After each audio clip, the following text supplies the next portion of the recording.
My mother-in-law poured something strange into my drink.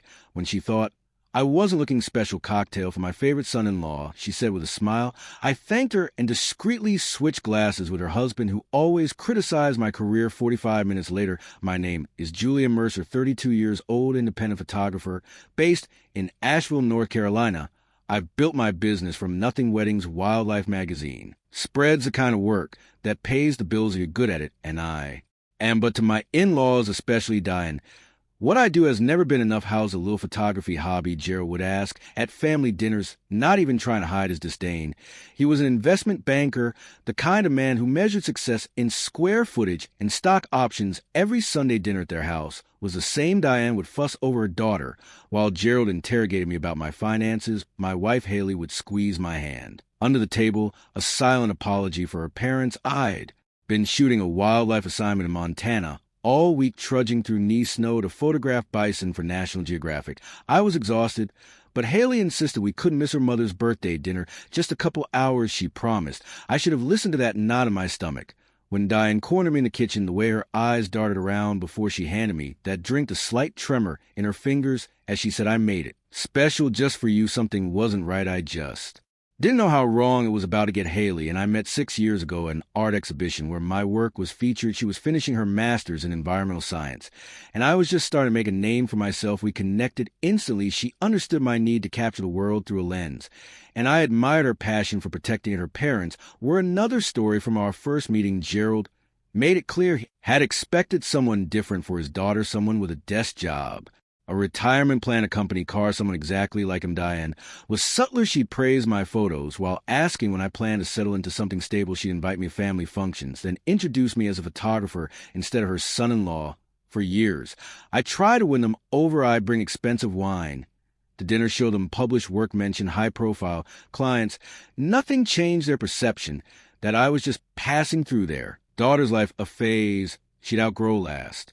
Christmas, I overheard Diane on the phone. Haley could have married Thomas, orthopedic surgeon, family money.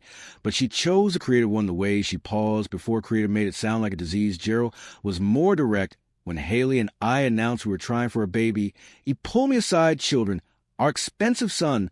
Maybe think about real employment before bringing one into the world. I never told Haley these things. She loved her parents despite their flaws, and I didn't want to force her to choose sides. So I smiled, shook Gerald's hand firmly at every visit, complimented Diane's cooking, and kept my thoughts to myself. But there were signs I should have taken more seriously. The way Diane would ask Haley to help in the kitchen.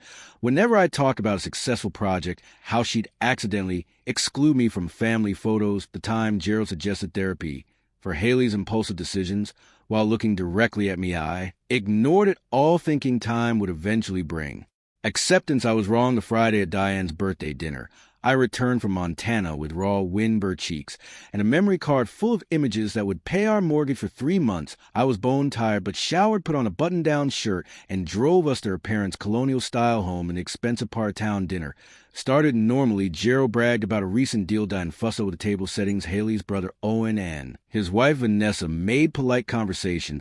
I nursed a beer and counted the minutes until we could leave. After the main course, Diane announced she'd made her famous sangria. For dessert, she disappeared into the kitchen, and I offered to help carry glasses. That's when I saw it. She had 2 glasses separate from the others. As I entered, she quickly added something from a small vial into one of them. It wasn't a garnish or flavor. It was colorless, odorless, and she tucked the vial away the moment she heard my footsteps. Oh, Julian, I've got this, she said too brightly. This one's for you, special recipe for my favorite son-in-law. My throat tightened. The glass had a barely perceptible film floating on top, catching the light. Let me help you carry these, I said, taking both glasses. She prepared in the dining room. Gerald was checking his phone, barely looking up. When I approached sangria, sir, I placed the tampered glass in front of him. Instead of taking it myself, I watched him drink, making an excuse about preferring water with my dessert. 45 minutes later, Gerald was pale, sweating, and rushing to the bathroom. The violent sounds of his illness echoed through the house. Diane's face drained of color when she realized what had happened. Her eyes met mine across the table, and in that moment, I knew 2 things with absolute certainty. My mother-in-law had tried to poison me, and she knew that I knew I didn't react, didn't confront her, just ate my chocolate cake, while Haley rushed to check on her father in the chaos that followed. Gerald insisting it must have Been food poisoning, Diane, stammering about bad shellfish. I quietly pocketed the untouched glass meant for me. Something had shifted inside me. The anger I felt wasn't hot or explosive. It was cold, deliberate. I wasn't just going to let this go, but I wasn't going to fight their way either. I was going to make them face exactly who they were the Monday after the dinner. I took the glass to Jason, a former client who ran a toxic psychology lab, personal or professional. He asked when I explained what I needed. Family matter, I replied 3 days later. He called Julian. There were benzodiazepines in that drink, nothing lethal, but enough to knock someone out for hours. Maybe cause of memory loss. Where did you get this? I thanked him and asked for a written report. I didn't answer his question that night. I told Haley I wanted to skip Sunday dinner for a while, said I needed to focus on an upcoming EX-issue. She was disappointed, but understood. I didn't tell her about the test results, not yet. I needed more information first over the next 2 weeks. I did some digging, Diane had a prescription for Xanax from 3 different doctors. She'd been doubling and tripling her doses for years. There were also rumors about her in town strange behavior at a neighbor party, accusations of stealing jewelry at her country club. Stories her family had worked hard to bury. I compiled everything and waited for my moment. It came when Haley mentioned her mother needed photos for a social media profile. She specifically asked if you'd take them. Haley said, surprised by the request. I agreed. The following Saturday, I arrived at their house alone, camera bag in one hand, a sealed envelope in the other. Diane was waiting, dressed expensively, makeup perfect. Gerald was at the office, she explained. Before we start, I said quietly, I thought you might want to see this. I handed her the envelope containing the toxicology report along with printouts of her multiple prescriptions. Her hands trembled as she read. This is absurd, she whispered. I would never. We both know what happened. I cut her off. What I don't know is why her face hardened. You're not good enough for my daughter. You never will be a man. Should provide security, not pictures. And drugging your daughter's husband provides security. I kept my voice level. It wasn't going to hurt you, she snapped. Just make you sick, make you miss that ridiculous gallery opening you've been talking about for months. Show Haley that you're unreliable. I let that sink in. Here's what happens next. I said, finally, you can tell Gerald what you did. Then you're both going to start treating me with respect, not because you suddenly change your minds about me, but because the alternative is Haley finding out exactly who her parents are. Diane laughed, but it sounded hollow. Sheck never believe you over us. I picked up my camera bag. Maybe not, but she'll believe the lab report and the prescription records and the neighbors you've alienated. Are you willing to bet your relationship with your daughter on that? I left without taking a single photo that night. Diane called Haley in tears, claiming I behaved inappropriately during our session. Said I'd been hostile and threatening. When Haley confronted me, I couldn't hide the truth anymore. I showed her everything, the lab report, the prescriptions, even text messages from her mother that had become increasingly hostile over the years. My mother wouldn't do this, she kept saying, but her voice lacked conviction. The next day, she confronted her parents. I wasn't there, but when she returned home, her eyes were red from crying. My father says it's all a misunderstanding, she said quietly, that trying to drive a wedge between us because you're insecure about your career. I just nodded. I'd expected this. What do you think I asked? She didn't answer, just crawled into bed and turned away from me. I'd push back, but somehow I'd fallen deeper into their trap. Now I was a villain in their story, and they'd managed to plant doubt in the one person whose opinion mattered most to me. For 2 weeks, Haley barely spoke to me. She went to her parents' house alone, came back with red eyes and new doubt. I threw myself into work, spending long hours in my studio, waiting for the storm to pass. And a package arrived for me. No return address, just my name. Scrolled across the top in unfamiliar handwriting. Inside was a USB drive and a note. You should see this. Blee, quote, Vanessa Owens, wife. The drive contained video files, home security footage from Gerald and Diane's house. The timestamps showed the night of the dinner. There was Diane in the kitchen, clearly adding something to a drink. There was me entering, taking the glasses. There was Gerald drinking from the tampered glass. But there was more footage from after we'd left. Diane screaming at Gerald, blaming him for drinking from the wrong glass. Gerald yelling back, this isn't the first time you've done something like this. I watched the footage 3 times trying to process what I was seeing, not just confirmation of Diane's actions, but evidence of a pattern, evidence that Gerald knew the next file was from 2 days after the dinner. Diane and Gerald argued in their living room about me. He knows what you did, Gerald said. So what? Diane replied, it's his word against mine. Haley will never choose him over family, and if she does, then she's not the daughter I raised. I and said, Coley, don't worry, I've already started talking to her about their marriage problems, planting seeds. By the time I'm done, she'll be filing for divorce. And thinking it was her idea, I shut my laptop hands. Shaking, this wasn't just about me. This was a systematic effort to control Haley's life, to isolate her from anyone who didn't fit their vision. And they've been doing it. For years, I called Vanessa. Immediately, why did you send this to me? Because they did the same thing to me when I married Owen. She said, quietly, they tried to break us up for 2 years, said I wasn't good enough. It almost worked. Why didn't you tell us? Owen doesn't know, she admitted. He worships his father, believes everything he says. I've tried to tell him, but he thinks I'm paranoid.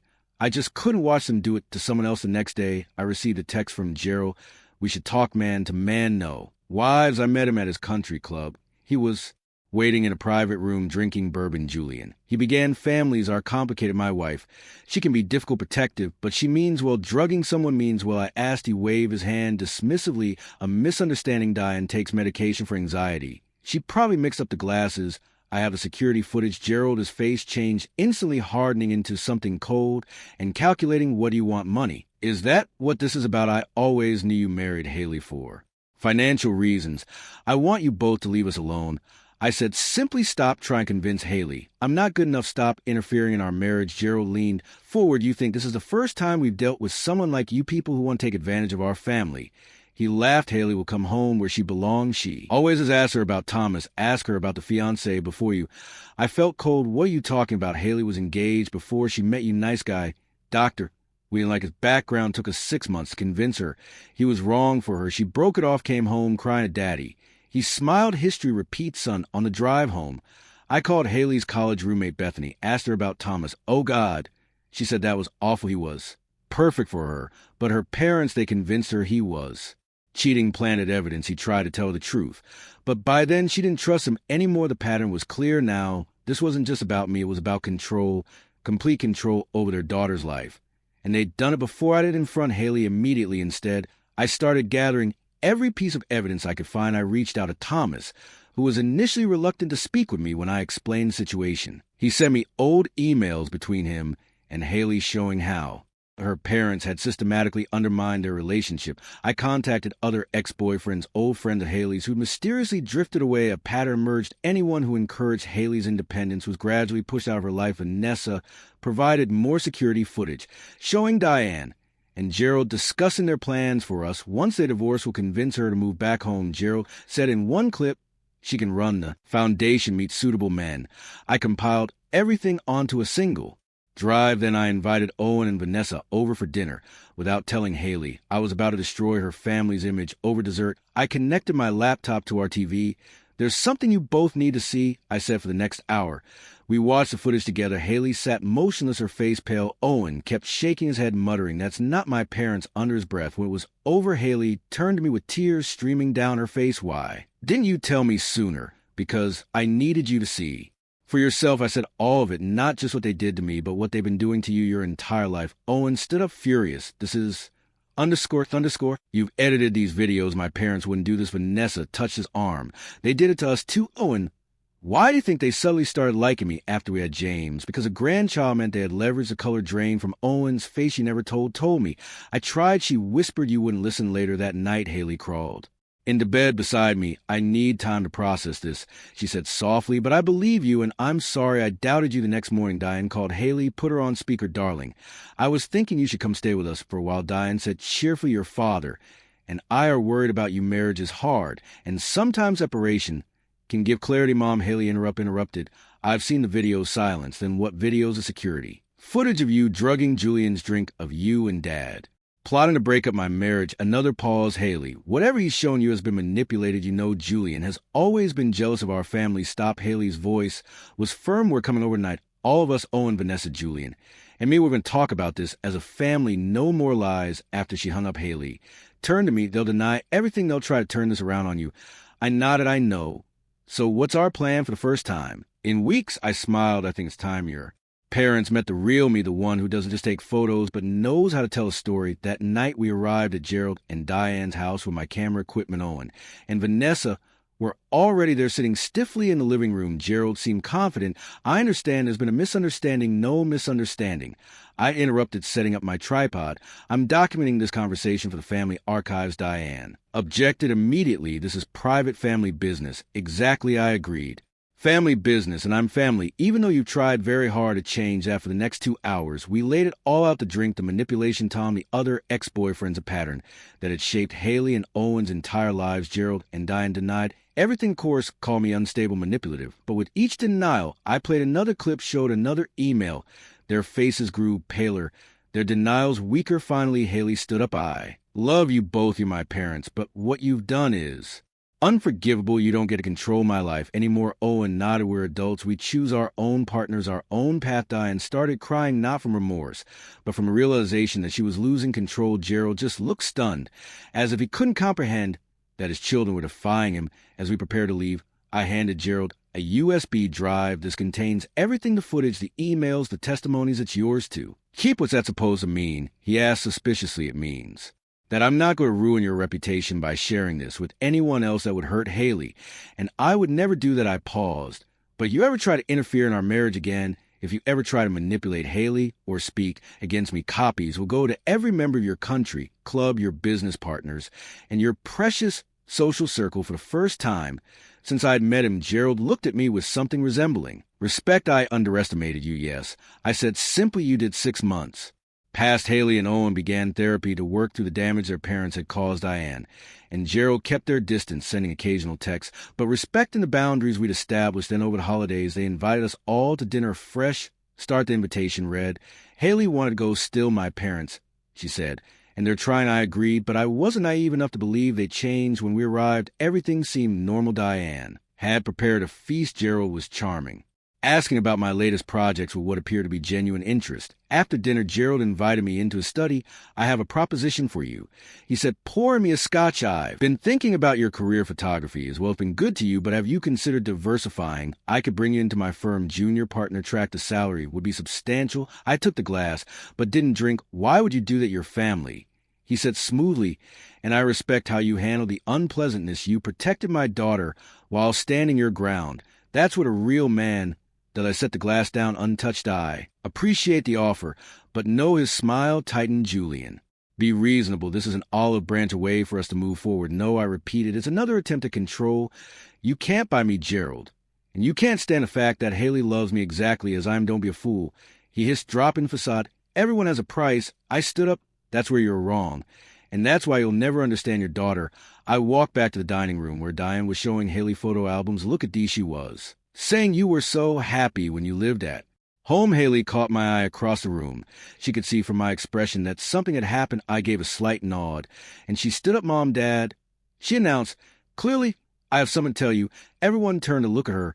We're having a baby, Julian, and I'm 3 months pregnant. The shock on their faces was genuine. Diane recovered first, rushing to embrace her daughter with tears in her eyes. Gerald approached more slowly, glancing between Haley and me. Congratulations, he said stiffly. Thank you, I replied, then lowering my voice so only he could hear. This child will never be a pawn in your games. I promise you. That his face hardened, but he nodded once he understood the message. As we drove home that night, Haley squeezed my hand.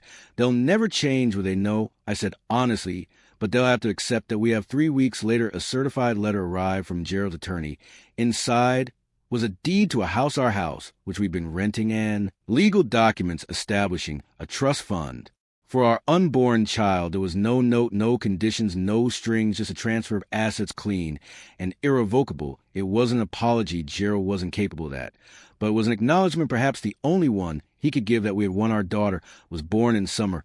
We named her Eliza after my grandmother. When Diane and Gerald came to the hospital, they brought gifts but maintained respectful distance. They said over the baby, took photos, and left without trying to give us parenting advice or financial lectures. Months passed. Our relationship with them settled into something resembling normally. They never apologized for what they'd done, but they stopped trying to control Haley's life or undermine my career. One evening, as I was editing photos in my studio, Haley came in carrying Eliza.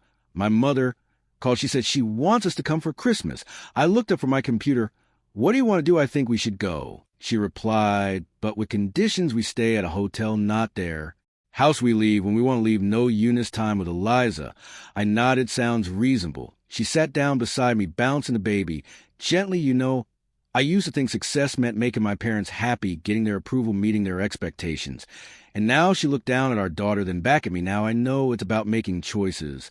I could be proud of standing by the people I loved 2 weeks before Christmas a large envelope arrived from. Gerald inside was a glossy brochure for his company's annual report. My photographs were featured throughout: landscapes, portraits, architectural shots, the work I'd done on my own terms without his interference. There was a brief note: hired the best photographer. I thought you want a copy. Glee quote: it was a forgiveness or reconciliation. It was something else: respect, perhaps the acknowledgement that I was successful on my own terms, not as I didn't call to thank him. We both understood this wasn't about gratitude. It was about recognizing the new boundaries, a new reality. That spring, I opened my own gallery in downtownville. At the grand opening, Haley stood beside me, Eliza on her hip. My parents flew in from Oregon. Friends and clients filled the space, admiring the images I captured over the years. Gerald and Diane came toward the end of the evening. They didn't stay long. Diane held Eliza briefly under Haley's watchful eye. Gerald shook my hand, nodded at the photographs with genuine approval, and left without making any suggestions about how I should run my business. As we locked up that night, Haley asked, "Do you think they've changed?" I considered the question carefully. "No," I said finally, "but they've accepted that they can't change us, and sometimes that's enough." Later, as we sat on our porch watching the stars come out over the mountains, Eliza asleep in her crib upstairs, I realized something I never fully articulated before. I hadn't won by playing Gerald and Diane's game. I'd won by refusing to play it at all. I'd stood my ground, protected what mattered, and built my life according to my own definition of success, not with schemes or manipulation, but with honesty and quiet persistence. In the end, that was the most satisfying revenge of all, living well on my own terms with the family I loved beside me, all from Jake Riggs. Cinematic storytelling related for you, recently uploaded 27:31. My dad left family business to my stepbrother instead of me. 2 weeks later, they had a surprise. Jake Riggs. Cinematic stories, 26K views 8 months ago, 2,400 hours, 22. My wife called me to say she'd sold our beach house while I was abroad and had left with her lover. Jake Riggs. Cinematic stories, 72K views 10 months ago, 2,400 hours, 39.